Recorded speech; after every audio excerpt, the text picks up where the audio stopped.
Hey guys, what's up? I decided to do a look back at the year for 2015 for movies. Now, when this year was approaching, we were looking forward to see probably one of the best years in movies in years, I guess you could say, or just one of the best ever. Sorry, I'm getting my mom's phone calls again. Anyways. Sorry, it's bugging me. There. I feel better. But when this year was coming out, we had such incredibly anticipated hits. Like we were having Kingsman: The Secret Service, Avengers: Age of Ultron. People were talking about 50 Shades of Grey. I wasn't really into that.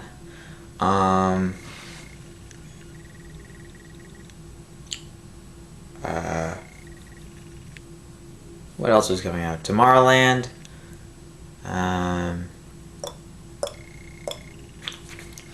We also were getting Picture Perfect 2, though I wasn't too anticipated on that.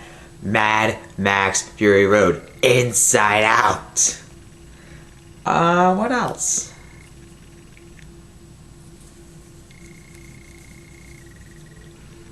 Trying to find some other ones before I get to the final and the most anticipated of them all. Oh, Jurassic World.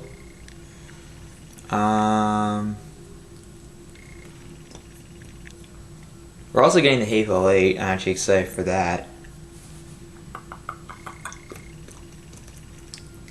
Ooh, Ant-Man was kind of somewhat anticipated, but I think that was more of a surprise.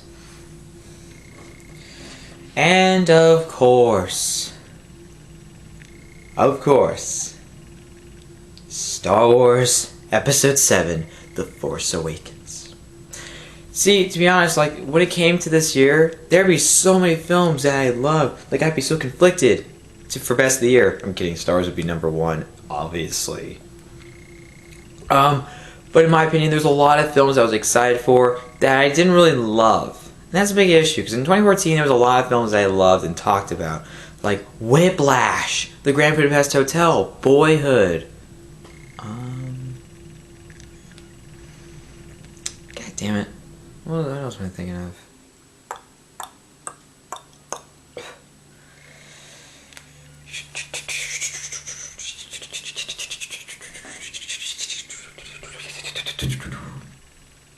I don't know, actually. But those were a lot of films that really were just something interesting for me to watch. And really were one of the biggest, or really true standouts in 2014. Oh, Guardians of the Galaxy. Even though, yes, it has a weak villain, I still loved it. It was actually one of the biggest surprises. It was actually really inventive, very funny, and so much stuff overshadowed a weak villain. Cool, huh? Yeah. Oh, Casper Winter Soldier was another film I loved. X-Men Days of Future Past. What else?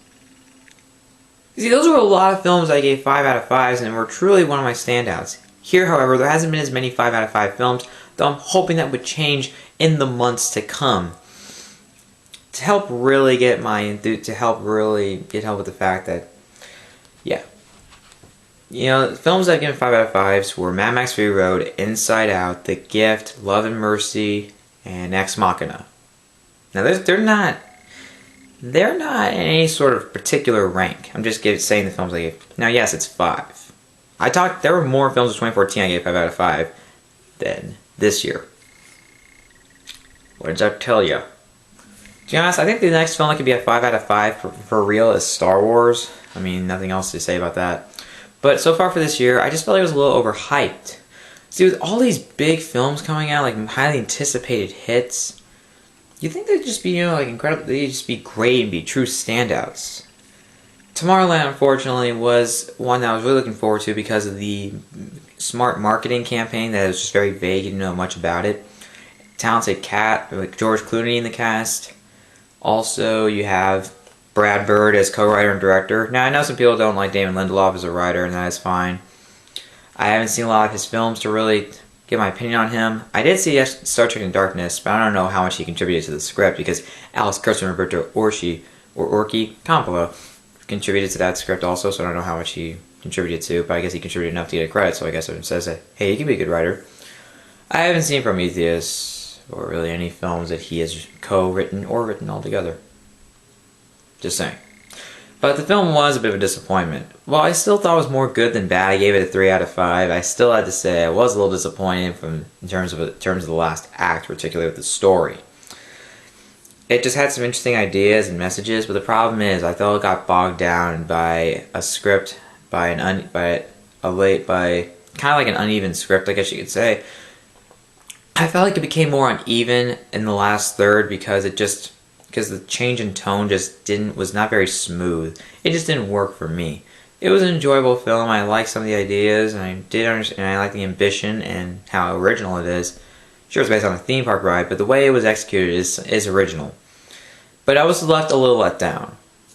I'm hoping, and there's no denying Brad Bird. Brad Bird said he's making Incredibles 2, and that'll make up for it. Give me that sequel, Bird.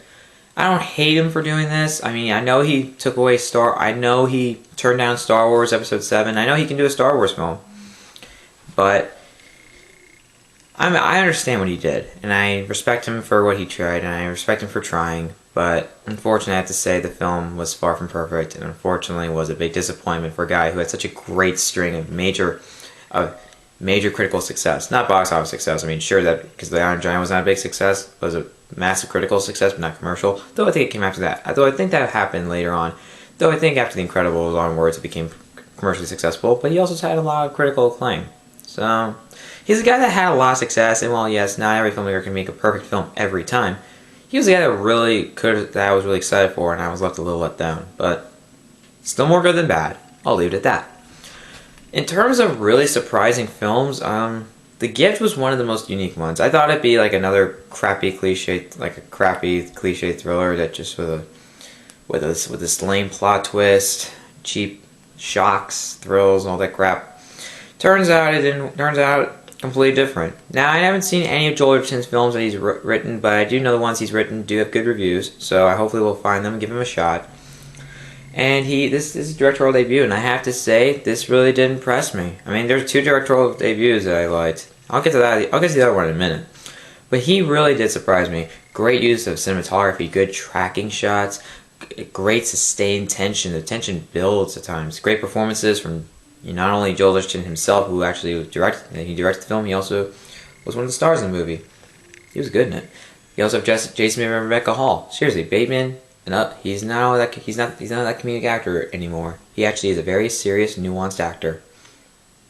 It's a film that has a great payoff. I was on the edge of my seat all the time. Great finale. I absolutely loved it. I'll do a review on it soon. When it comes to another one is Ex Machina. Alex Garland directs this film. He also wrote it. And it stars Oscar Isaac, Domhnall Gleeson, Alicia Vikander. It has a few. It also I think has another cast member in there, but I forgot her name. And it's a very interesting film involving it's a different take on AI, involving this guy who wins this contest to meet the founder of his company who's doing this experiment with an AI and doing a test with interacting with Domhnall Gleeson interacting with Alicia Vikander, the AI, and unfortunately, there's some times there later on he realizes some dark secrets are revealed about Oscar Isaac, and as a result, it's tense and it's very, very unique. I was excited for this film because Alex Garland wrote 20 Days Later, and I think it's a great movie. It's one of my favorite Danny Boyle films. My favorite, I think, will always be 127 Hours. Just saying. And he also wrote Sunshine, and while I did think that the third week was weak, I still have to say I still enjoyed the film for the most part. So yeah. But for the most, yeah, I enjoyed Sunshine. I thought it was good, but that ending, damn.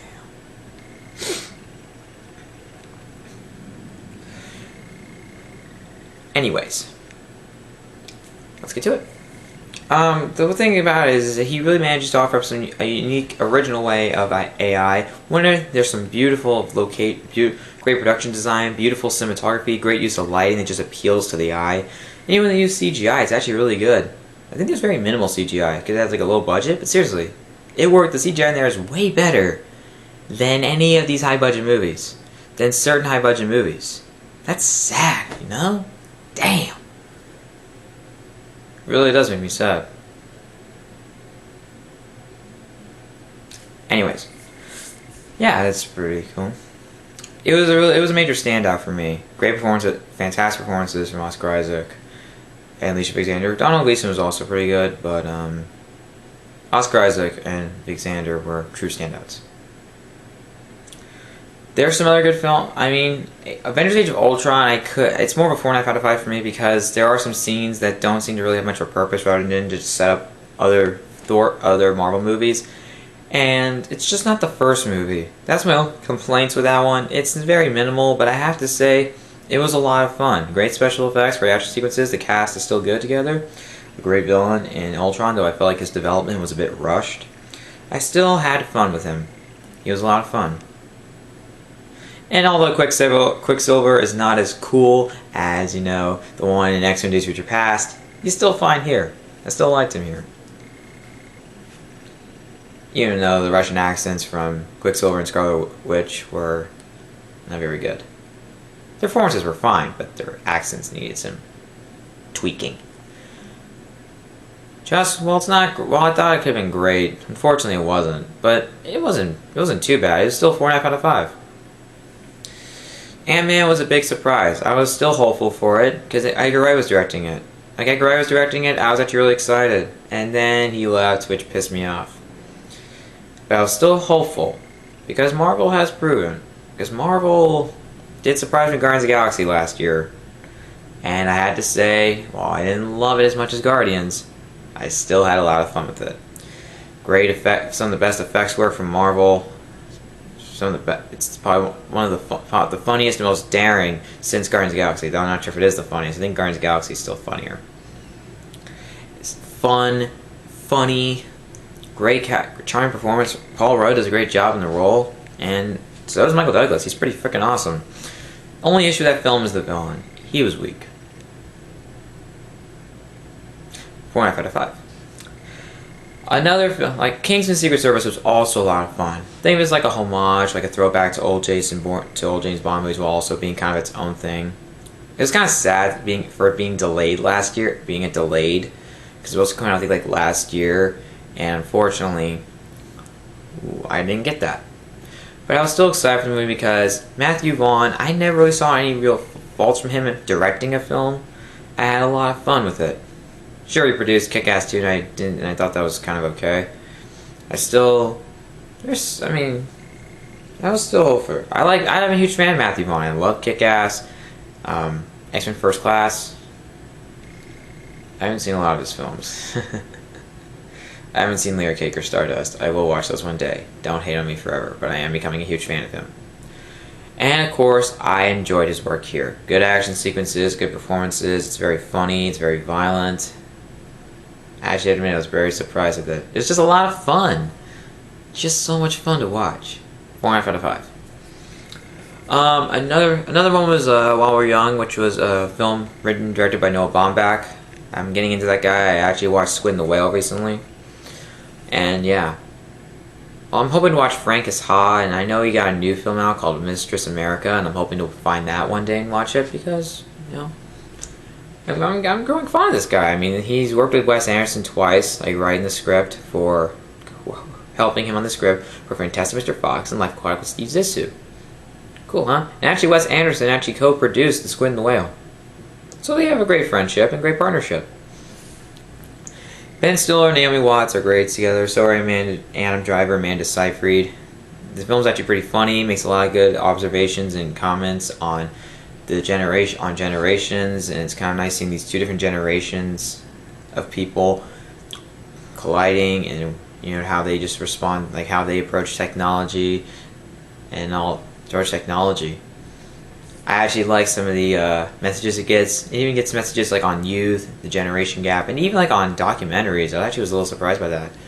Even though I didn't love the film, I still really enjoyed it. It was really fun. It was pretty funny. It was well acted. It overall was one of the best independent films I've seen so far this year. Yay. Mad Max Fury Road was one of my most anticipated films of all time of the year. I was so excited when that Retaliate trailer hit. I couldn't stop watching it. I watched it almost every day from the day it was uploaded to until the movie's release. I couldn't stop watching it. I saw the movie on opening day. I also saw Avengers: Age of Ultron on opening day. That came out on my birthday. I turned 17. I could watch an R-rated movie, but no. How about one of the most anticipated one of the biggest movie events of the year? Seriously, I think it's a better investment than just seeing an R-rated movie. I saw some R-rated movies, so it's basically pointless. Anyways, I have to say that I love Mad Max Fury Road. Such incredible action, great suspense, fantastic, great performances from Tom Hardy and Charlize Theron. Charlize Theron was the true standout. She created this awesome female badass that doesn't have beauty as a factor. Like, she is like dirty and but she's sympathetic towards the wives and wants to help them escape from Immortan Joe. Fantastic action sequences, great pacing, and overall was just one of the most unique, inventive films, and one of the true standouts of the year. George Miller came back big time, and that guy's 70 years old. That guy still has an incredible imagination and such incredible ambition that I want to see him make more films. I really do. I mean, for a guy who brought us the original Mad Max trilogy, Beyond Thunderdome was fine. The Road Warrior, absolutely fantastic. And the first Mad Max, not bad. Either a 4.5 or or 5 out of 5. I was trying to spell like or with my hands, and that was a major failure. Yeah. And Inside, yeah, it's just a true standout. One of the best action films of the year. One of my favorites of all time, actually. Inside Out was a great return to form for Pixar. I mean, they had some issues. They just haven't been creating any film that I loved, and they finally did with Inside Out.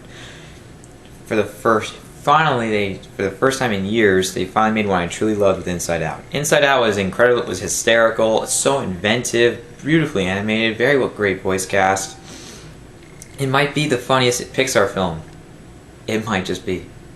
Pete Docter gave us a unique look into a girl trying to deal with the stresses of moving to a new place and trying to make new friends, going to new school. It's very relatable. It's one of the most relatable films I've ever seen, and it really does manage to tell a lot. It's just it's very heartfelt. It has a great balance of comedy and drama. I mean, it makes some great observations on growing up, and it's just so relatable. And there's some great hidden adult jokes when you least expect it. Yeah. Yeah. It really is. The year is not done yet, I know that. And I'm still hopeful for some films that are coming out today. I am hoping to see Straight Outta Compton either today or maybe the week after. Yeah. But I am hoping to see a film one someday. Wouldn't hurt. I don't know why I'm saying that. Also, I'm still looking forward to some movies that are coming out later this year. I mean, I have The Revenant coming out, which is directed by Alejandro González Iñárritu, who won Best Director and Picture, and I think did they win original screenplay? Did they also win original screenplay for Birdman? I think so. Yeah, and also it's being shot by Emmanuel Lubezki, and you can tell with the tracking shots. That guy's a great cinematographer, if you can tell me. I gotta watch Birdman, but he did a great job shooting Gravity. Well, you already know it's a 5 out of 5. It's one of my favorite movies of all time. Anyways, yeah. To be honest, the year was overhyped. While there have been a lot of fun movies, I wasn't too impressed. Just none of them really were ones I loved. I didn't see too many ones I loved. There's another film I want to talk about that I missed. Mission Impossible Rogue Nation is another fun addition to the Mission Impossible series. Is it my favorite in the series? I gotta rewatch Ghost Protocol again to make some comparisons between them. But that film was still a lot of fun. Great action sequences. Seriously, you have to give it to Tom Cruise. That guy runs a lot, but he loves to be daring. Yeah, it feels fresh and exciting because they get new directors. They bring their own style to the mix while still making it feel like a Mission Impossible film.